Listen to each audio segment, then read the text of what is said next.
this is really taking a next step. Getting very, very important feedback Immediately, from yes. this No. citizenship. And So as I understand it, you do the sum up now, and then we invite Yes. a lot of interest Yes. when I'm in, let's say, Okay, ladies and gentlemen, I would like to ask you to kind of come back or stay seated, depending on your position. We don't really have a break here. We just wanted to give the panelists the opportunity to leave the floor.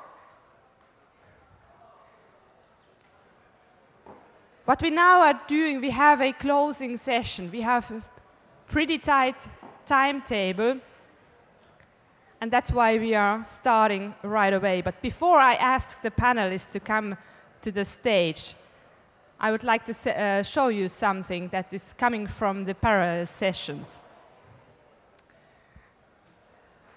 Do you have the presentation already there?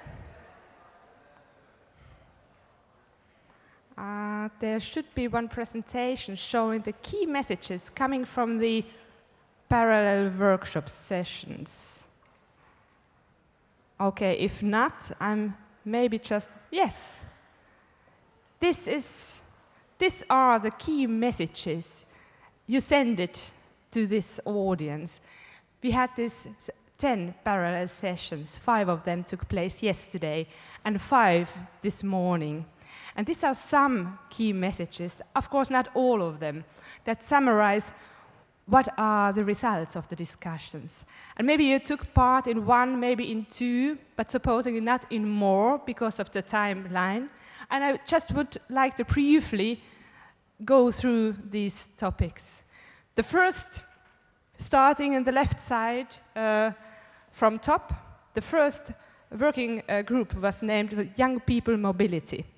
It was about, the key messages are, we need more integration programs, more NGOs, additional money, and increased role of local authorities and universities. And of course, we have been talking about the 3 no's. No more funding, for example, no more money. But we were talking also about the reallocation of existing money, because we still do double funding in this region. So we need to strengthen cooperation also in order to identify this double funding. And we can also remember yesterday, Markku Markkula was talking about, don't just look at the national levels, but go to the regions. And this is the same message we have here. The second is the workshop communication. Again, talked here from Mr. Rüdiger Johns that we need more communication in order to have more trust, also in these digital tools.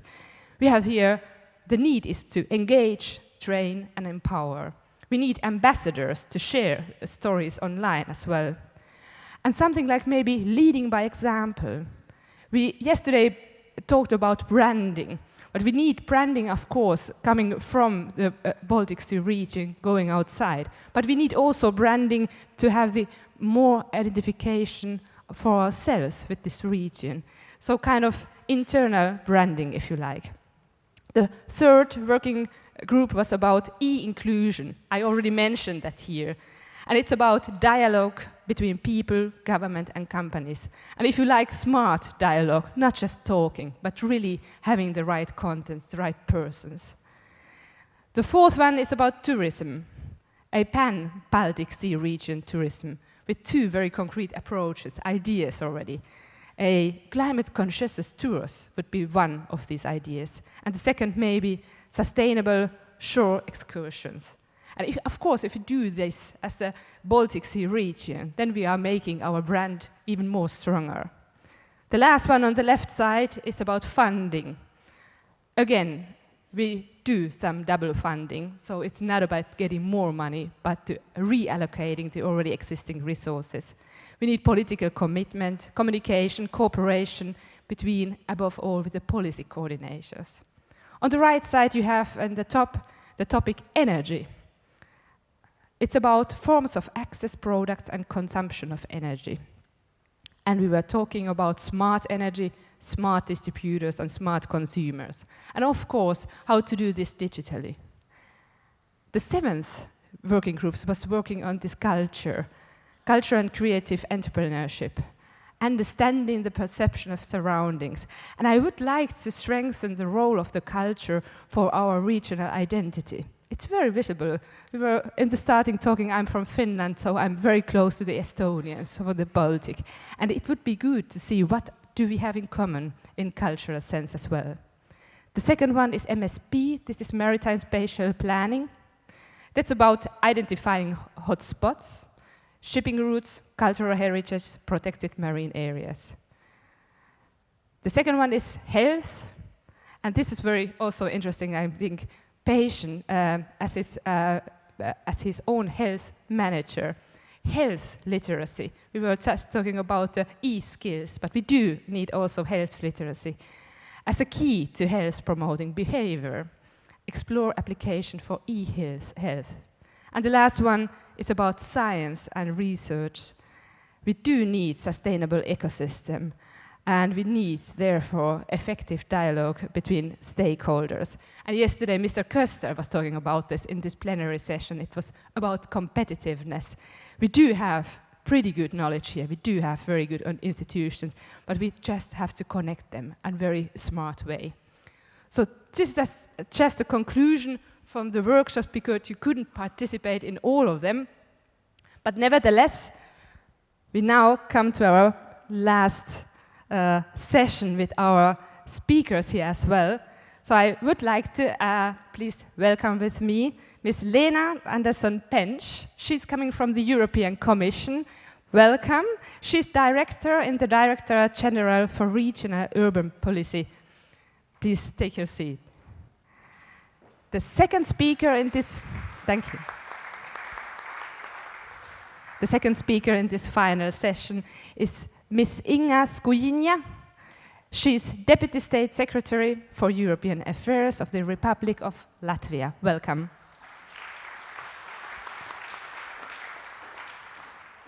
Then we have Her Excellency Ms. Eva Dębska. She's Ambassador of Poland in Latvia.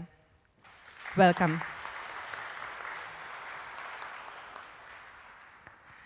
And finally, Ms. Gunilla Nordlöf. She's Director General for the Agency for Regional Economic Growth, Sweden. And she will be the last speaker when it comes to Sweden. You know why. Welcome.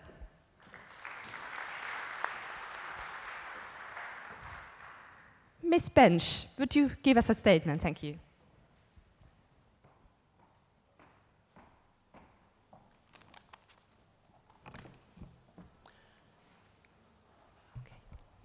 Dear Baltic friends, first of all, on behalf of the European Commission, I would like to thank Latvia for hosting and co-organizing this annual forum. Thank you very much for the hospitality in this beautiful place, the shores of the Baltic Sea, where you also managed to provide us with 2 beautiful days of sunny weather. And coming from Brussels, this is particularly impressive to us. I would also like to thank you in Latvia for the completion of the rotating chairmanship of the national coordinators, which is now being taken over by Poland, side by side with its presidency of the Council of the Baltic States. Also, I would like to thank VASAB in the Interact program for your excellent support with the event. The moderator here was just speaking about the main conclusions, if you like, from the workshops. I had the opportunity to attend a few of them during the last couple of days, and I have to say that I was very impressed by the commitment and the motivation, the energy that all of you showed, and also the fact that you made a real effort to look across borders, to seek cooperation with neighbors across the Baltic Sea region. I was also impressed by the pragmatic approach that I've heard in several of the workshops, where you were looking for real solutions to common challenges and to find solutions to them. I also saw how much personal experiences trigger activity and initiatives. For example, in the workshop on e-inclusion, we heard how personal, sometimes traumatic experiences can result in positive actions for our society, and this by using information and communication technologies to increase the participation and inclusion of citizens in this society. These workshops, I think, and the opportunity to meet and exchange on ideas and projects are, if I may say, the heart of the annual forum. Even if I must say that I was also extremely interested to the last panel discussion we just had this morning, and also the networking village, I think, was an excellent idea. Because after all, progress starts by being curious and willing to learn from each other. And from the Commission side, we appreciate enormously this enthusiasm in the region for cooperation on all levels. And we have also tried to do our very best to support it. Together, as many of you know, with the member states and the thematic coordinators, we have revised the strategy with the objective to make it more streamlined. We have revised the action plan. And we believe that this action plan, the renewed action plan, will help us to focus even better our attention on the overall priorities on the strategy: save the sea, connect the region, and increase prosperity. And yesterday morning, I think we all heard very, very clearly the strong political statements, the commitments to support the strategy from all the high-level speakers that we had here yesterday morning. And it's now up to all of us to turn the words into action. All of us, wherever we are working, in European institutions, government organizations, national, regional, local level, if we are here to promote business opportunities, research centers, civil society, or if we are members of regional organizations and associations, we know that around the Baltic Sea there are many of these. We now have a very important responsibility, namely to implement the strategy. And I would like to underline once again that the opportunities which exist within the strategy must be taken up by all of us, and by you in the member states and the regions. And I would just like to make two examples. The first one concerns smart specialization strategies. We have heard in one of the workshops yesterday how smart specialization in the area of tourism can actually result in innovative links between universities, knowledge providers, designers, gaming experts, and natural and cultural heritage sites to improve the user experience. And we have also heard that significant underutilized development potential lies in improving this cross-border and transnational cooperation.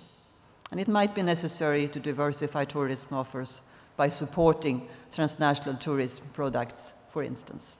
This is just one example. But I think it's an illustrative example how smart specialization can be applied to rather traditional sectors of the economy, like tourism. So we encourage you also to think outside the box, also in other parts or other sectors of the economy, to see how smart specialization strategies can help to develop unexpected new synergies. My second example comes to regards the funding of the political framework, which is the strategy. We have had discussions about, do we need to change the 3 no's? And I think also you as moderators, you asked this question yesterday to the first speakers. Would there be a different approach nowadays? And the reply has been no to the 3 no's. And I also think that actually we don't need any new funding. We have sufficient funding. We just have to make sure that we mobilize all the resources available for the implementation of the strategy. And for me, working in DG Regional and Urban Policy in Brussels, it's of course natural for me to think about the European Structural and Investment Funds. We have the programs now adopted, they are on the table. The first monitoring committees are already meeting, and they are there in order to decide on good projects. And for the first time, we have what we call embedded in the legislation the possibility that macro-regional projects can actually be financed, also with this type of normally what we call geographical programs. And we also need to make sure that this happens in practice. and this concerns both stakeholders, member states and regions. You have now a very, very good opportunity. You have an excellent opportunity to identify and to implement projects with a micro-regional dimension. And this would require a strong commitment and ownership of national line ministers and also a closer involvement of the relevant Commission services in the implementation of the strategy. And I would like to tell all of us, ask all of us, you and ourselves in the Commission, take this opportunity. I can assure you that from our side, we will do our very best to ensure that actually we will be able to use these new funding possibilities. And also the embedding of the strategy should not be limited only to cohesion policy programs. The approach should be an integral part of the relevant regional, national and local policy frameworks, as also several speakers have said during the last couple of days. Thank you all once again. I'm looking forward to meet many of you in the months to come. I will meet many of you, but maybe I will see most of you next time when I understand Sweden will host the next annual forum in 2016. I'm very much looking forward to that. Thank you very much for your attention.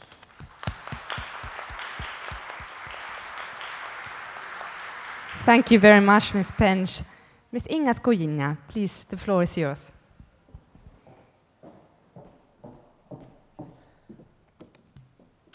Honorable guests, we're rapidly approaching the end of the 6th annual forum of the EU strategy for the Baltic Sea region. Over the last 2 days, we have covered a huge number of topics and heard from a range of speakers, both on the challenges facing our region, on the opportunities, and also the ways we can work together. I hope you have found these discussions as informative as I have, and made time to get to know your counterparts. For what purpose? To reinvigorate the strategy and help deliver concrete results for the citizens of the region. The number of delegates, over 500 from 25 countries, is testament to the strategy's importance as a vehicle for cooperation in the Baltic Sea region and beyond. As my Prime Minister said yesterday, the Baltic Sea region has enormous potential as an engine of growth and trade, a hub of innovation, and a bridge of connectivity. As we head back to our capitals, I hope we can build on the discussions here in Jūrmala on competitiveness and digital connectivity, transport and energy, water quality and environmental protection, and turn this vision into reality, words into action, potential into progress. There is always a danger that as we get back to our desks and inboxes, other issues and priorities grab our attention. I hope that we can avoid this pitfall this time, and instead of putting on hold what we've achieved this week, capture this momentum and drive the strategy forward. Since this is a closing session, before I finish, I would like to thank the co-organizers of this event, the European Commission. I extend also gratitude to our partners, WASAB Secretariat, Interact Point Turku, and the city of Jūrmala for its hospitality. The atmosphere of the magnificent Dzinteru Concert Hall made the forum truly enjoyable. I hope you share this feeling. Special thanks goes to our volunteers here on the ground and the Baltic Sea region team in the Latvian Ministry of Foreign Affairs.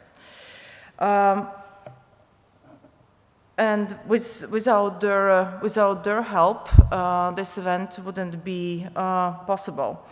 I would also like to thank speakers, panelists, and our moderators for their contributions to the discussions. And finally, I would like to thank all of you for attending the forum and for being actively participating in discussions. As one forum comes to a close, the work for the next one begins. And now we pass the Baltic Sea torch to our colleagues in Sweden, who will host the 7th annual forum in 2016. Ladies and gentlemen, thank you once again. And on behalf of Latvia, I hope you enjoyed your stay in Jūrmala and will visit again soon. Thank you.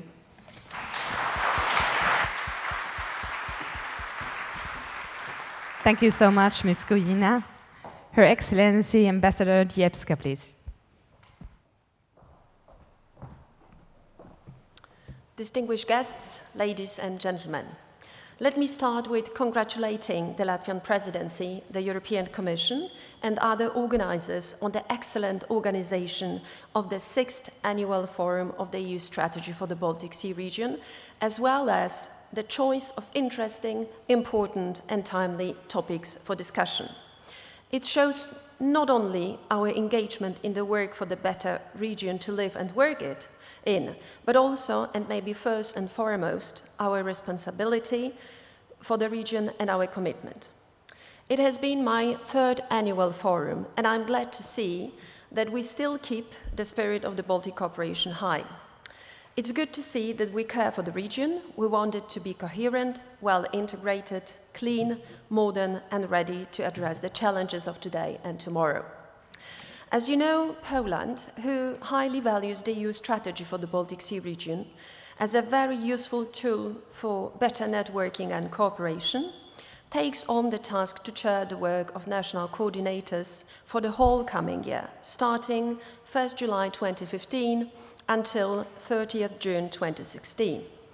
We wanted to have it half a year, but you have convinced us that a year is a good period. So we now count on your support during that period, and seeing you here all today, I have no doubts that we are surrounded by true friends and Baltic Sea fans, so it should be easy. With a revised action plan already in place and better tailored to the needs of the region, we can now focus on the implementation and the results of the strategy. Therefore, in our work in the coming year, we want to address the issues of governance, implementation, and visibility. Under the governance, we would like to bring the world of policy area coordinators, horizontal action coordinators, and national coordinators closer together. Under the implementation, we hope to concentrate on promotion of the EU's BSR's achievements and evaluation of its results. And under the visibility, we are ready to work further on a communication strategy for the EU's BSR and action plan. But I'd like to stress that Poland highly values not only the strategy, but also all the other formats of regional cooperation in the Baltic Sea area, which work for better environment, better health of the region's citizens, better connectivity, better and cleaner growth, and better leisure time and culture for everyone. Only the efforts of all the cooperation formats can create a critical mass that will make a difference at the Baltic Sea. The coming year, from July 2015 till June 2016, will be in this context an important time for Poland, and we hope also for the region. Poland would not only be the chair of the national coordinators, but also the president of the Council of the Baltic Sea States and VASAP, In 2016, we will chair the work in the Northern Dimension Partnership for Transport and Logistics. We will finish our chairmanship in the steering committee of the Northern Dimension Partnership on Culture, and we also plan a close cooperation with HELCOM. All that calls for work on synergy of all formats for the benefit of us all. We hope to be able to prove that all forms of regional cooperation are needed, and also that we can improve our actions, and in that way that we can further improve the integration and prosperity of the whole region. The words from this year's annual forum motto, Connecting the Region, are very timely. In the coming months, Poland will take the opportunity to take this work further, also in improved synergy and tasks and closer cooperation of different fora in the region. The common goal is a better region in all aspects for everyone. And now, as I have given you an overview of our proposals for the EUS BSR chair, it may be a good moment to start building the synergies right now. Therefore, I would like to give you at least a flavor of our plans for the CBSS presidency, which will go hand in hand with the EUS BSR chair. And before I invite you to see a short film about Poland and the Baltic Sea, I wish Sweden good luck with the next year's annual forum. Thank you very much.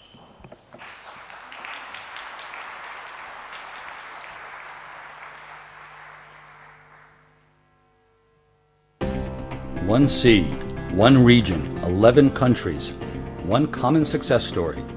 This story could be about 2 decades of close cooperation.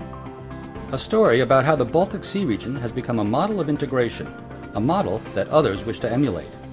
But that would only be part of the story. The next chapter begins with the Polish presidency to the Council of Baltic Sea States in 2015 and 2016. And it starts with the declaration that we want to build on existing achievements and we wish to strengthen existing links across the sea.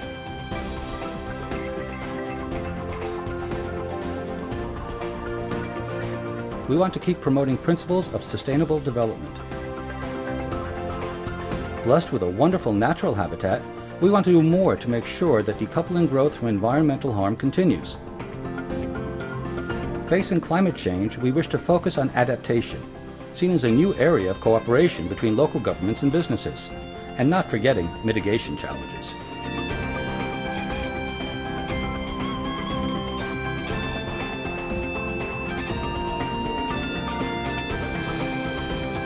In doing all of this, we want to build on the basis of our common cultural heritage. We want to boost creativity within and among people, confident in the belief that the creative industries do not just contribute to economic growth.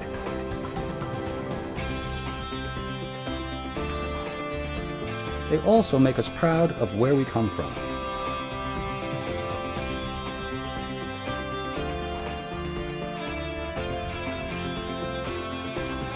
We want to work for the security of people living in the Baltic region and improve the lives that they live. By involving responsible authorities and enhancing their cooperation, we will easily and visibly contribute positively to the outlook that families have on their quality of life.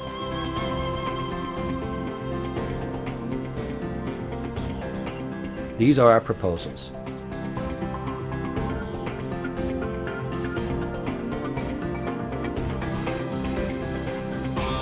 One vision, 3 priorities of incoming Polish presidency to the CBSS.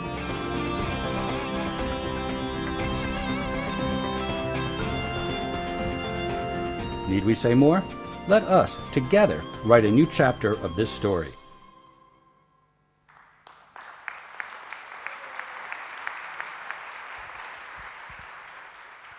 Thank you. And now we have the last words from Sweden. Gunilla Nordlöf, please. Thank you very much.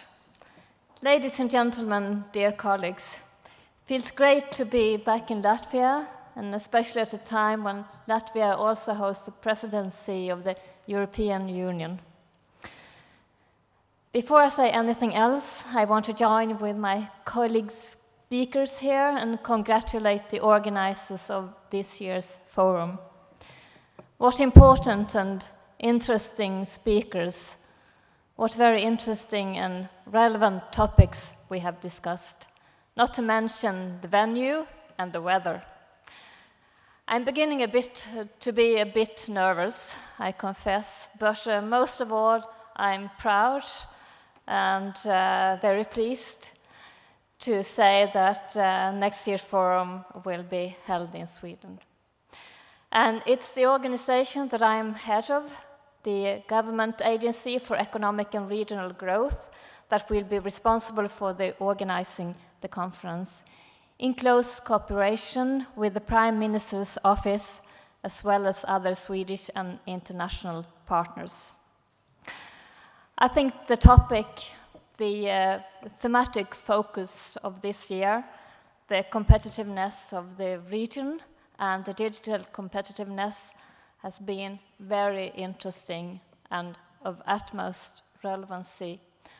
I think digitalization and internationalization are two key factors to our future development and our competitiveness. It's obvious that we need to cooperate, and cooperation gives us a lot. Even if we are strong and successful countries on our own, together we can create more. If we can face challenges together and find solutions, we can also create business opportunities and prosperity in the futures. Many of our challenges are the same, and by facing them together, we find better solutions. To Sweden, this region is very important. This is where we find most of our trading partners. And we also know that the region is important to our neighboring countries. So that's another good reason for us to cooperate. It's also a question about being globally competitive in the future.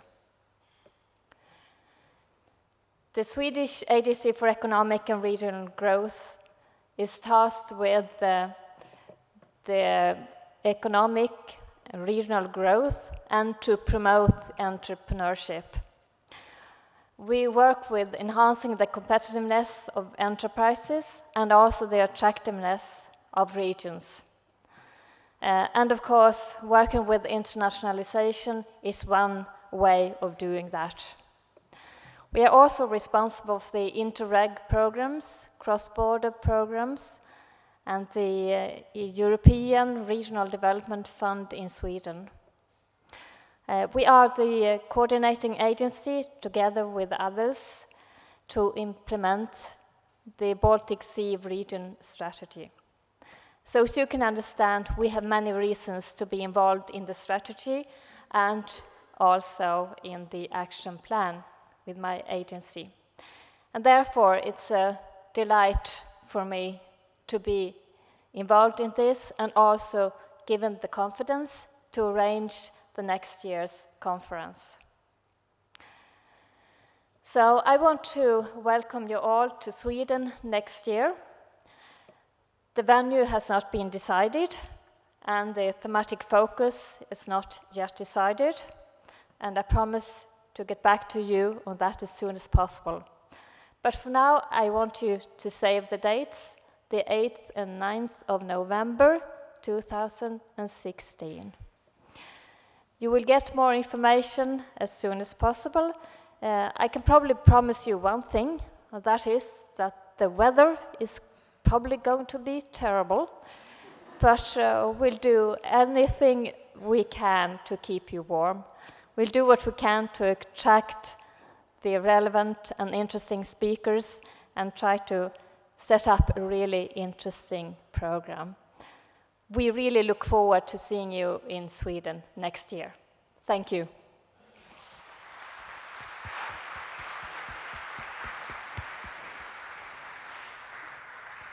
Thank you so much, Skujiņa Nordlöf.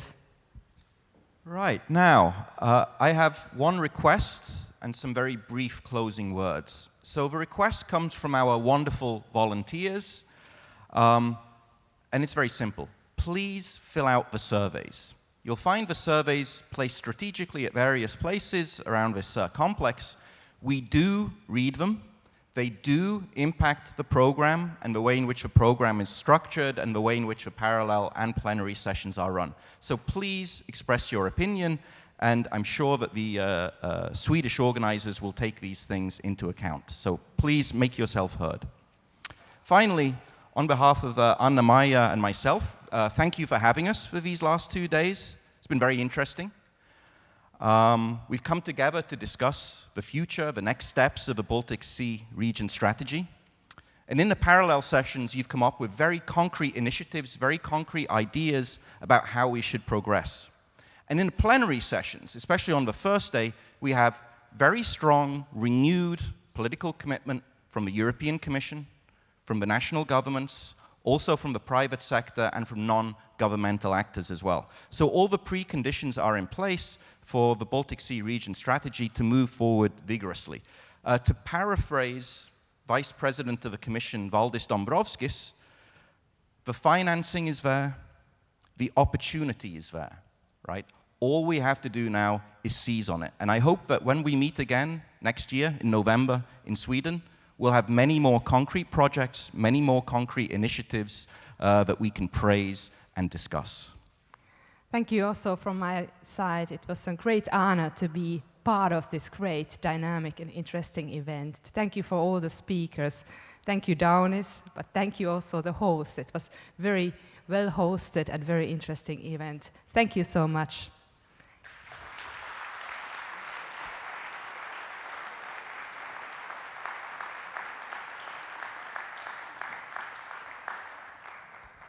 And now we have a lunch, in case you forgot.